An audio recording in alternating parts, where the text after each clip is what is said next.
You know, Herb, the saddest day of my life was the day when John Hinckley missed.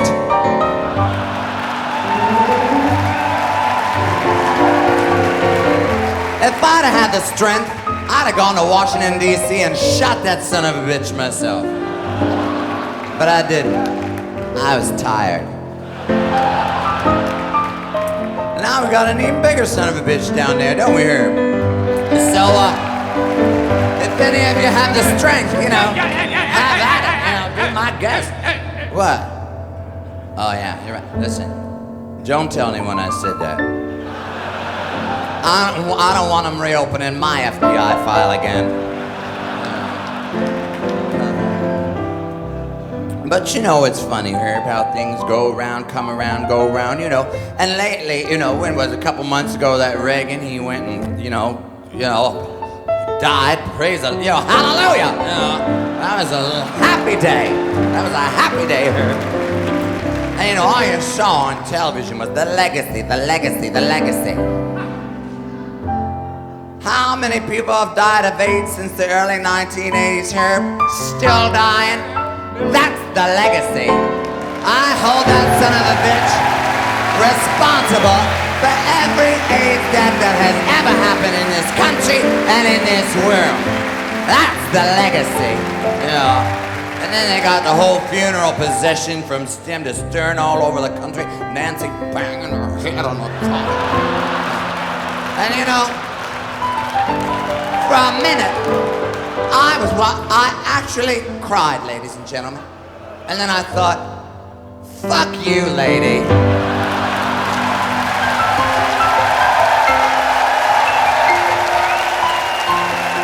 I'm not falling for that one. You know. But hey, you know, everybody gets theirs in the end, right? Let's hope. But it is funny, you know, because I think back, you know, my daughter, Miss D, she's a biracial baby. Now, of course, nowadays it's very trendy to have a biracial baby, you know, but of course back then, when I gave birth to Miss D, that was a kind of a taboo thing to have a biracial baby. But now, you know, everybody wants one. You know, I think it's because of the gays, you know. All these gays getting married and having children, adopting a little Korean baby, a little Vietnamese baby, you know, from all over. It's, you know, and the gays are always the leaders. They're the trendsetters, right, you know. And so, of course, now, if you're a white baby, you know, you see a gay fellow. Whoa, look at that gay fellow over there with that little white baby. He must be doing pretty good for himself, you know. A little white baby, that's a status symbol, ladies and gentlemen, you know. Because those little white babies, they're not so easy to come by. You know. And you know, you think about it. Back in the day when we started performing, they had segregation. You know, you go all over, and the black people, they couldn't go in the front door. You know, oh, why do you let them sing and dance for them? But please don't use our toilet. You know. And I think back about it. You know, we used to, Herb and I would, we were on a kind of a circuit back in the 50s. In this, you'd travel around, going from one cabaret, nightclub, venue, or boîte to another. And, you know, you'd other people be on the same circuit, and you'd meet people going here, coming in, going out. And I remember one day we were going into a place just as Billie Holiday was finishing up an engagement. Now, I don't know if any of you are familiar with Billie Holiday, but she was a terrific singer and a hell of a lot of fun. Billie knew how to have a good time, ladies and gentlemen. So, she's finishing up in this cabaret, and she's in the dressing room. When we go in, she said, "Hey, Kiki, come on in." So I went in, you know, and sat down, threw back a few Ryan gingers, locked the door. The next thing you know, we're laughing and scratching, as girlfriends do. And she looks at me and she says, "Listen, Kiki, let me tell you something. A white man will fuck you, but he won't take you to dinner." I didn't know what the hell she was talking about, you know, but I figured, hey, it's Billie Holiday, right? Okay, Billie, whatever you say, you know. I didn't know what the hell she was talking about. But you know, I think she was trying to warn me about my first husband, Ruby. You know, he was a white man, a boxer. And, but I didn't know, I was in love. Sweetheart, let me see your hand. You married? Never do it. It'd be the biggest mistake you'll ever make in your life. You love him, be with him. But at that time, I was, it was the 50s. That was the thing to do. You were supposed to grow up, you find yourself a nice man, get married, and have a couple of children. That was the end of the story. But of course, in those days, that was the only way you could get out from under your father. So I was like, dating Ruby, hey, and finally, when's he gonna ask me? Finally, he says, all right, Kiki, will you marry me? Yes, I'll marry you. I was so thrilled, but of course, I had a career. A lot of women back there didn't have a career, you're lucky, a young girl like you can, get yourself an education, you could go to school, you can be anything, do anything you want. Of course, don't expect to get paid the same as a man, but hey, times are changing somewhat. And but anyway, he said, hey, Kiki, I don't want any wife of mine working. You're quitting that job, and we're gonna be having basically, I couldn't work anymore.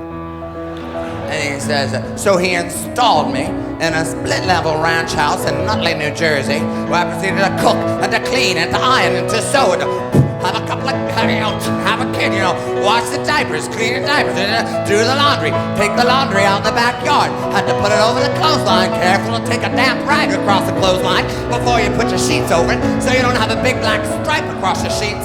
I mean, the minutia alone was overwhelming. And I hated it.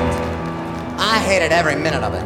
But I was bound and determined I was going to make my marriage work, and I knew he was cheating on me because, like I said, I did the laundry, and I know that smell. But I said, no, I'm going to make this marriage work, and I decided today's the day. Today is the day I'm going to put the spark back in this marriage. So I wrapped myself up in plastic wrap, and I was waiting for him when he came to the door, takes one look at me, what the hell's wrong with you? And goes down the kitchen. I said, hey, Ruby, what are you doing? Let's do something nice. I want to go somewhere. Let's go out to dinner. Just take me out to dinner. Let's go dancing. Let's remember what all this is about, And I hadn't seen Herb in forever because Herb had to keep working. And he got himself a job working in a resort in upstate New York in the Pocapees or the Pocono. Peekapoos. Well, he was working for his people, ladies and gentlemen, in a nice Jewish resort upstate. I mean, how many times can you play that song? But I said, come on, Ruby, let's get out of here. Take me someplace let's go to the Pocapees and see Herb. Just get me out of here. I want to go out. He said, hell no, we're not going out. I want my dinner, and I want it now. And he went out in the kitchen and got himself a beer and went out and sat down in front of the television and fell asleep. Now, I don't know if any of you people have ever experienced this. We're just walking along, right as rain, fit as a fiddle and ready for love, and all of a sudden, snap! You snap! Oh, I'm okay, you're okay. Everything is groovy and it's well way. Tickety-boo, tickety-boo, tickety-boo, tickety-boo. Snap! Well, all I can tell you is that when Ruby went in that living room and sat down in front of the television, I just snapped! And I found myself in the kitchen. What am I? Who am I? What am I doing here? How did I get here? Grazing. Hands over the counter. What'll I do? Maybe I'll make some coffee. Hot water, cold water, cold water. Grazing. There's the refrigerator. What'll I have for dinner?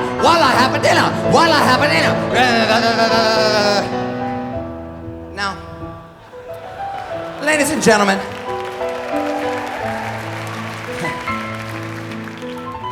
I've always had a thing for knives. I love a knife. The sheer utilitarian vision of a knife. The design perfection of a knife. And when I first married Ruby, it was our first Christmas together, he said, Kiki, what would you like for Christmas? I said, I'd like a set of steak knives, if you please. Well, he took this to be a strange request from a newlywed expectant mother. But ladies and gentlemen, I'm not gonna cut my meat with a butter knife. Grazing.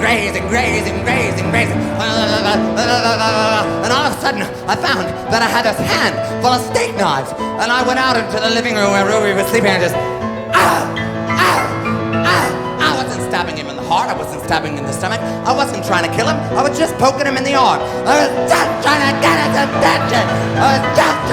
his attention. And he woke up and he backhanded me across the living room. And that night, I ended up in jail for the very first time. But let me tell you something, ladies and gentlemen. When I was in the pokey, I learned there is more than one way to love. The next day, Ruby came to bail me out. I was waiting for him. Ruby, this is Sandra. Sandra, this is Ruby. He's the other woman.